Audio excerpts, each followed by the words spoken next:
નમસ્કાર મિત્રો, સ્વાગત છે તમારું એચએનજીયુ સ્ટડી પોઈન્ટ યુટ્યુબ ચેનલના એક નવા વિડીયોમાં. જો મિત્રો તમે કોલેજના છેલ્લા વર્ષની અંદર અભ્યાસ કરતા હોય અથવા તો તમારી કોલેજ પૂરી થઈ ગઈ હોય એટલે કે તમે સ્નાતકની ડિગ્રી મેળવેલી હોય તો તમારા માટે ખૂબ જ સરસ સરકારી બેંકમાં નોકરીની ભરતીની જાહેરાત કરવામાં આવી છે, જેના વિશે આપણે આજના આ વિડીયોની અંદર વાત કરવાના છીએ. ભારતની પ્રતિષ્ઠિત બેંક સ્ટેટ બેંક ઓફ ઇન્ડિયાની અંદર નવી ભરતીની જાહેરાત કરવામાં આવી છે, જેના વિશેની સંપૂર્ણ માહિતી આપણે જોવાના છીએ. પરીક્ષાની જે છે એ ઓનલાઈન ફોર્મ ભરવાની તારીખો કઈ રહેશે, લાયકાત શું રહેશે, વય મર્યાદા શું રહેશે, પરીક્ષા ફી તમારે કેટલી ભરવી પડશે, પરીક્ષા તમારી જે છે એ કઈ રીતે લેવામાં આવશે, એનો સિલેબસ શું રહેશે અને જો તમારું સિલેક્શન થઈ જશે તો તમને કેટલો પગાર મળવાપાત્ર છે એ તમામ માહિતી જે છે એ આપણે આજના આ વિડીયોની અંદર જોવાના છીએ. મિત્રો, HNGU study point YouTube channel દ્વારા તમને આવી ભરતીની તમામ માહિતી સૌપ્રથમ અને સચોટ રીતે પૂરી પાડવામાં આવે છે. ભવિષ્યમાં પણ આવી તમામ માહિતી મેળવવા માટે ચેનલને અત્યારે સબસ્ક્રાઈબ કરી લેજો. તો તમે જોઈ શકો છો, સ્ટેટ બેંક ઓફ ઇન્ડિયા દ્વારા જે છે એ આ ઓફિશિયલ નોટિફિકેશન જાહેર કરવામાં આવ્યું છે અને એની અંદર ભરતીની તમામ માહિતી જે છે એ આપવામાં આવેલી છે.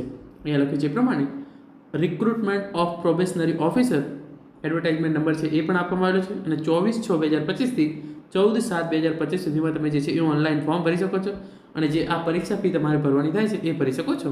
તો 24/6/2025 એટલે કે આજથી ઓનલાઈન ફોર્મ ભરવાનું શરૂ થઈ ગયું છે અને સ્ટેટ બેંક ઓફ ઇન્ડિયા દ્વારા જે છે એ પીઓની નવી ભરતીની જાહેરાત કરી દેવામાં આવી છે. જો તમે આ ભરતીની તૈયારી કરવા માગતા હોય તો જે છે એ બેંકની અંદર આ સૌથી સારામાં સારી જોબ કહી શકાય, કારણ કે આની અંદર સ્ટાર્ટિંગ પગાર જે છે એ 70,000 રૂપિયાથી સ્ટાર્ટ થાય છે. બેઝિક પે તમારો જે છે એ 50,000 જેવો હોય છે. બીજા તમામ અલાઉન્સ ભેગા કરી અને 70,000 થી 72,000 જેવો પગાર તમને જે છે એ સ્ટાર્ટિંગથી જ મળવાપાત્ર થતો હોય છે. તો જે વિદ્યાર્થીઓ અને ઉમેદવારો બેંકની અંદર જોબ કરવા માગતા હોય એમના માટે જે છે એ આ સૌથી સારામાં સારી બેંક અને સૌથી સારામાં સારી આપણે નોકરી જે છે એ કહી શકીએ. હવે આપણે આના વિશેની આગળ વાત કરીએ તો અહીંયા જે છે એ એની તમામ ઇન્ફોર્મેશન અને વેબસાઇટની તમામ ઇન્ફોર્મેશન જે છે એ આપવામાં આવેલી છે, જેને આપણે અત્યારે જવા દઈએ છીએ. આપણે જે મુખ્ય કામની બાબતો છે એના પર જે છે એ અત્યારે આપણે ફોકસ કરવાનું છે. સૌપ્રથમ તમે અહીંયા જોઈ લો કુલ કેટલી જગ્યાઓ છે એ પ્રમાણે રેગ્યુલર વેકેન્સી અને backlog vacancy, category wise vacancy. તો એસસીની કુલ જે છે એ 80 જગ્યાઓ છે, એસટી કેટેગરીની 73 જગ્યાઓ, ઓબીસીની અંદર 135 જગ્યાઓ, ઈડબ્લ્યુએસની અંદર 50 જગ્યાઓ અને જનરલ કેટેગરી માટે 203 અને કુલ 541 જગ્યાઓ પર સ્ટેટ બેંક ઓફ ઇન્ડિયા દ્વારા પીઓની જે છે એ નવી ભરતીની જાહેરાત કરી દેવામાં આવી છે. તો 541 જગ્યાઓ બહુ મોટી જગ્યાઓ કહી શકાય અને એની અંદર પીઓની જે છે એ આ નવી ભરતી છે, તો એની અંદર તમે જે છે એ તૈયારી કરી અને ફોર્મ ભરી શકો છો.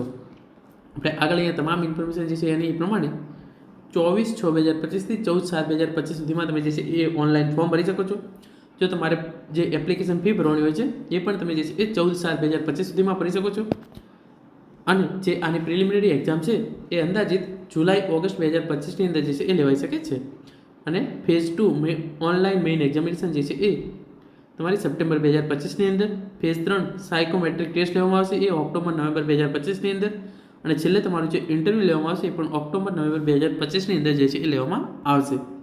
તો આ તમામ જે છે એ ટાઈમલાઈન છે. તમારે એકવાર આનો સ્ક્રીનશોટ પાડીને રાખવો હોય તો રાખી શકો છો, પરંતુ 14/7/2025 સુધીમાં તમારે જે છે એ ઓનલાઈન ફોર્મ જે છે એ ભરી દેવાનું રહેશે.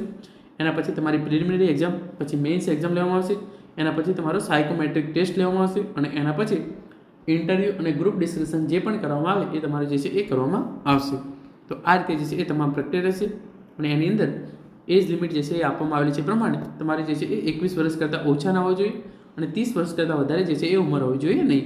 કેટેગરી પ્રમાણે તમને જે છે એ થોડી ઘણી છૂટછાટ મળવાપાત્ર છે. તો જે એજ લિમિટ છે એ 21 વર્ષથી 30 વર્ષ એટલે કે 21 વર્ષ કરતાં ઓછી ના હોવી જોઈએ અને 30 વર્ષ કરતાં વધારે હોવી જોઈએ નહીં. તો તમે જે છે એ આની અંદર ફોર્મ ભરી શકો છો. એટલે કે તમારો જન્મ 2/4/1995 થી 1/4/2000 પછી ના થઈ રહ્યો જોઈએ અને 2/4/1995 પહેલાં જે છે એ થઈ રહ્યો જોઈએ નહીં.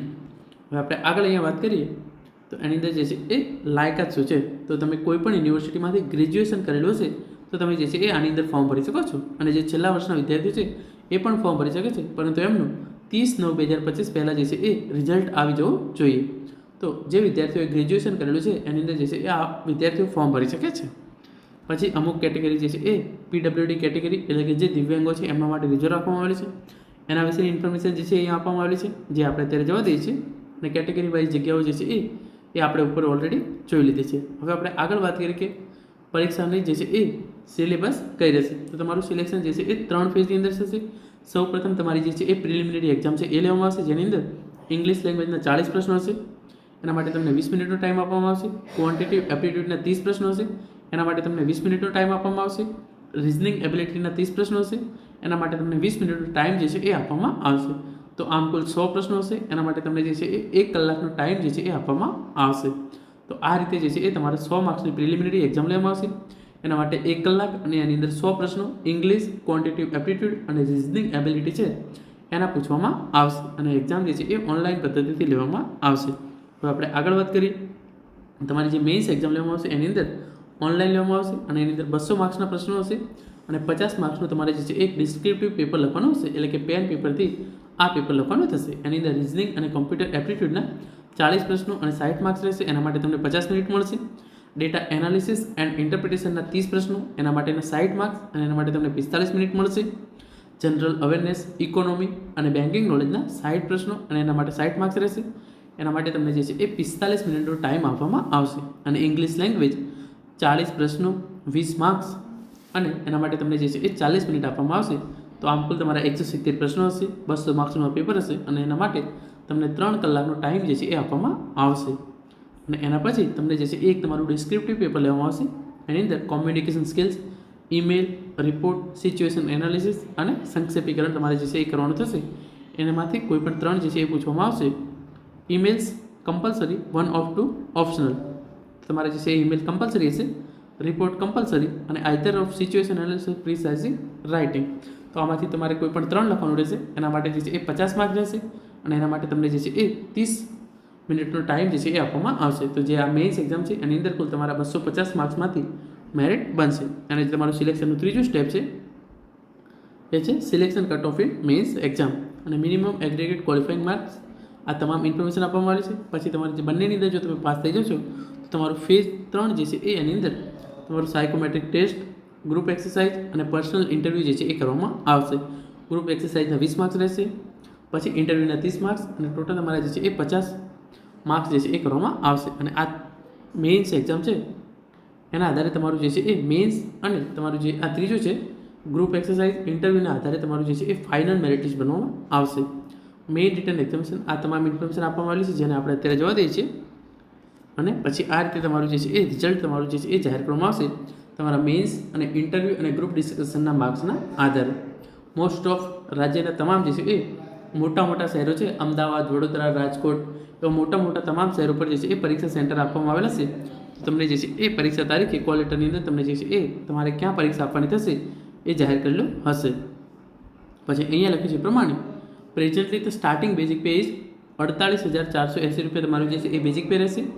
48,480 થી 85,920 જુનિયર મેનેજમેન્ટ ગ્રેડ સ્કેલ એટલે કે તમે કયા શહેરની અંદર લાગો છો એ પ્રમાણે તમારું જે છે એ બેઝિક પે રહેશે.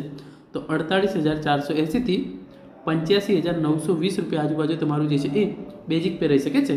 અને approximate CTC initial scale pay at Mumbai centre 20.43 lakh એટલે કે આખા વર્ષનો તમારો 20.43 લાખ એટલે કે 20,43,000 પગાર જો તમારું મુંબઈ શહેર માટે સિલેક્શન થાય છે તો રહેશે. તો તમે એના પરથી અંદાજો લગાવી શકો છો. 20.43 લાખ એટલે કેટલા થાય એના ભાગે આપણે 12 કરીએ તો દરેક મહિના માટેનો એક અને બીજા મહિના માટે પણ તમારે જે છે એ 1,75,000 આજુબાજુ જે છે એ તમારો પગાર જે છે એ મુંબઈ જેવા મોટા શહેરની અંદર તમારું જે છે એ સિલેક્શન થાય છે તો રહેશે. બીજા તમારા નાના શહેરની અંદર સિલેક્શન થાય છે તો એ પ્રમાણે થોડું ઓછું એ પ્રમાણે તમને જે છે એ પગાર મળવાપાત્ર રહેશે. પરંતુ ઇન શોર્ટ એક પણ શહેરની અંદર તમારે જે છે એ 70,000 કરતાં ઓછો પગાર જે છે એ પીઓને મળતો નથી. તો તમારે જે છે આ ખૂબ જ સારો પગાર કહી શકાય અને તમે આની અંદર જોઈનિંગ કરી શકો છો. અને બોન્ડ તમારો રહેશે આની અંદર 2 લાખનો અને મિનિમમ પીરિયડ ઓફ 3 વર્ષ એટલે કે 2 લાખનો બોન્ડ રહેશે જો તમે 3 વર્ષ પહેલાં જે છે એ આ જોબ છોડી દો છો. અને તમારે જે છે એ એપ્લિકેશન ફી જે છે એ તમામ ઉમેદવારોને અનરિઝર્વડ ઓબીસી અને ઈડબ્લ્યુએસ અને ઓબીસી માટે જે છે એ તમારે 750 ફી ભરવાની રહેશે. અને એસસી, એસટી અને દિવ્યાંગ ઉમેદવારો માટે કોઈપણ પ્રકારની ફી જે છે એ ભરવાની થતી નથી. તો આ રીતે જે છે એ તમામ જે છે એ ડિટેલ્સ આપણે આજના આ વિડીયોની અંદર જોઈ લીધી છે, જેની અંદર આપણે જગ્યાઓ વિશેની તમામ માહિતી મેળવી લીધી છે. એક્ઝામ સેન્ટર પણ આપણે ગુજરાત રાજ્યની અંદર જોઈ લઈએ. તમે જોઈ લો પ્રિલિમિનરી એક્ઝામ અને મેઇન્સ એક્ઝામ અમદાવાદ, ગાંધીનગર, આણંદ, વડોદરા, જામનગર, મહેસાણા, રાજકોટ અને સુરત. અને મેઇન્સ એક્ઝામ માટે અમદાવાદ, ગાંધીનગર, સુરત, આણંદ અને વડોદરા તો જે મોટા શહેરો છે એની અંદર તમામ પરીક્ષા સેન્ટર જે છે એ આપવામાં આવેલા છે. તો મિત્રો આ હતો આજનો વિડીયો જેની અંદર આપણે સ્ટેટ બેંક ઓફ ઇન્ડિયા દ્વારા નવી ભરતીની જાહેરાત કરવામાં આવી છે એના વિશેની સંપૂર્ણ માહિતી મેળવે છે. Thank you so much for watching.